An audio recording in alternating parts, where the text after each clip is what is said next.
দীর্ঘ 22 বছর যে মানুষের ভুল বোঝানো হচ্ছিল যে অল ইন্ডিয়া সুন্নাতুল জামাত ফুটবল সিলসিলা বিরোধী, এবং বিগত গত সোমবারে আপনি দেখলাম যে জামিয়া রহমানিয়া সার্ভে করলেন এবং আজ খাদিজাতুল কুবরা বালিকা এতিমখানা মাদ্রাসা সার্ভে করে আপনি কী বার্তা দেবেন এখান থেকে? আসসালামু আলাইকুম রহমতুল্লাহি ওয়া বারাকাতুহু। খাদিজাতুল কুবরা বালিকা এতিমখানায় আমি বলেই এসেছিলাম, আগেও বলেছিলাম, এবং বিশেষ করে আজকে দীর্ঘ 22 বছর ধরে আপনারা বলছেন সম্পর্ক নেই। সম্পর্ক কিন্তু বাহ্যিক নেই, আত্মার ছিল। আত্মার থাকার জন্য কিন্তু আজকে এতটা ক্লোজ আমরা হতে পেরেছি। যদি এত ক্লোজ যদি না হতে পারতো, আত্মার সম্পর্ক থাকতো না। বিশেষ করে আজকে যে দুজন বা যারা এখানে দাঁড়িয়ে আছেন, ফুরফুরা মুজাদ্দিদ জামান দাদা হুজুর কিলো রহমতুল্লাহ মতদর্শের উপর এরা কিন্তু প্রতিষ্ঠিত, এবং এনারা লেখাপড়া করেছেন সেই আহলে সুন্নাতুল জামাতের উপরে।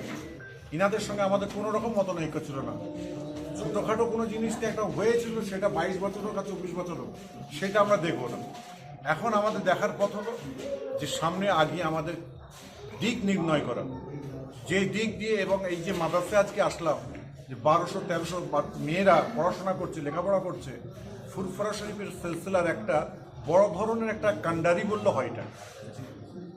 এবং এই জায়গা থেকে যেন সেভাবে শিক্ষা যেন হয়, এবং সেই সঙ্গে যারা পরিচালনা করছেন সেই পরিচালনা ঠিকভাবে দেখার জন্য ওই জন্য সার্ভে আসলাম, দেখতে আসলাম। কেন অনেকে অনেক রকম প্রশ্ন করছে, আমাকে অনেক রকম সমালোচনা করছে, তারই জন্য আমি সার্ভে করতে এসেছি।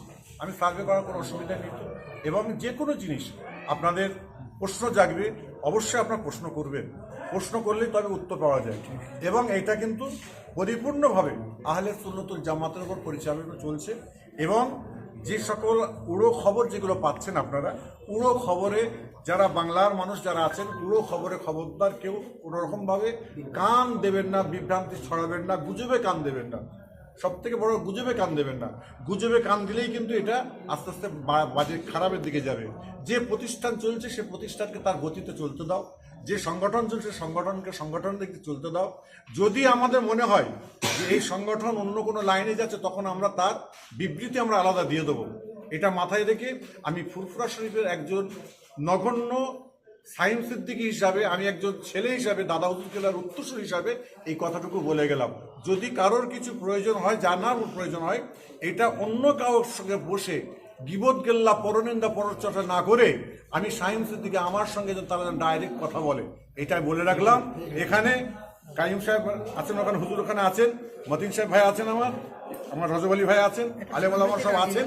এনাদের সঙ্গে সবাইকে নিয়ে আমি যেটা হবে, এবং আপনারা এখনই বলবেন এখনই আমাকে বাইট দিতে হবে, সেটা আমি পারবো না। আমি আমাদের এক টিমকে নিয়ে বসে আলোচনা করে যেটা সিদ্ধান্ত হবে, সেই সিদ্ধান্ত আমরা সারা বিশ্বের মানুষকে ছড়িয়ে দেবো ইনশাল্লাহ। এবং আমরা দেখছি যে বিগত কয়েক বছর ধরে যেখান থেকে অল ইন্ডিয়া সুন্নাতুল জামাতের সাধারণ সম্পাদক কেরালায় ভিজিট করতে যান এবং কেরালার পড়াশোনার পরিকাঠামো নিয়ে আসেন, সেখান থেকে এই ফুরফুরা সিলসিলার মতাদর্শে মাদ্রাসাগুলো পরিচালিত হয়ে আছে। কিন্তু এক শ্রেণীর মানুষ তারা বলছে যে ফুরফুরা সিলসিলা বিরোধী। এ বিষয়ে আপনি কি বলবেন? না, ফুরফুরা শোনো, লেখাপড়া আবার ফুরফুরা শরীফের বিরোধী, আবার পক্ষে আবার কি আছে? লেখাপড়া করতে গেলে 4টে মাযহাব, 4টে মাযহাবকে তোমাকে আমাকে এক জানতে হবে। 4 মাযহাবের এক মাযহাবকে আমরা মেনে চলি, হানাফি মাযহাবকে আমরা মেনে চলি। কিন্তু এই যে আরো 3টে যে মাযহাব রয়েছে, এই মাযহাবকে অস্বীকার আমরা করতে পারবো না। এবং এটা আমি মতিন ভাইয়ের সঙ্গে আমি আলোচনা করছিলাম, আলোচনা পেয়েছি এটাই যে ওরা জানে, যারা কেরালার যারা লোকজন আছে শাফি মাযহাবের লোক, আমরা যারা হানাফি মাযহাবের মানুষ, আমাদের নামাজের যে টাইম ওয়াক্ত, সেই ওয়াক্তে আমাদের ওয়াক্তে টাইমে নামাজ পড়ানো হয়। এবং আমাদের যে হানাফি মাযহাবের মাসলা, সেই মাসলার ওপর সেই শিক্ষা দেওয়া হয়। এটা যেরকম আজকে আমরা বেঙ্গলে বাস করছি, আজকে কেরল থেকে যারা আসছে তারা বলছে না এখানে শাফি মাযহাবকে আপনি এখানে আপনার করুন, প্রতিষ্ঠা করুন। ওনারা বলছে না, আপনার এখানে হানাফি মাযহাব, আপনার হানাফি মাযহাবটাকে আপনারা এখানে প্রতিষ্ঠিত করুন, আমার হানাফি মাযহাবকেই আপনারা নিয়ে চলুন, তাতে আমরা আপনাদের সকলকে আমরা সমর্থন করব। এবং আমরা বিগত দিনে দেখেছি যে মুফতি সাহেবকে ফুরফুরা শরীফ থেকে বলা হয়েছিল যে ফুরফুরা সিলসিলা হাতিয়া, বর্তমান কেউ বলছে কাফের, কেউ বলছে মুনাফেক। এ বিষয়ে আপনি কি বলবেন? দেখো, অশিক্ষিত মানুষদের কথা বলে আমার কোনো লাভ নেই, আমি আর কিছু বলবো না। দেখো, একটা কথা আছে যে জ্ঞানী যারা বোঝেই তারা, ঠিক আছে? আপনারা আর কোনো প্রশ্ন নয়, আমরা অনেক দূর থেকে আসছি, আমাদের সবাইকে সবার জন্য